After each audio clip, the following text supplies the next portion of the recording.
How to turn on or turn off color filters on the iPhone 16 series.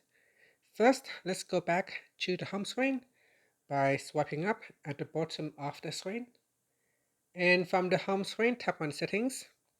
Now in the Settings page, we then scroll down and tap on Accessibility. Next, in here, go down and tap on Display and Text Size. After that, scroll down to the bottom, then tap on Color Filters. In here, tap on the Color Filters toggle button to turn it on or switch it off.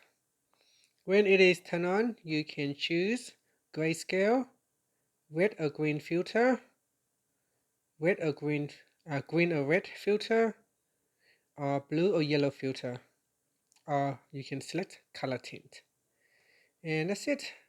After that, you can swipe up to return back to the home screen. Thank you for watching this video. Please like and subscribe to my channel for more videos.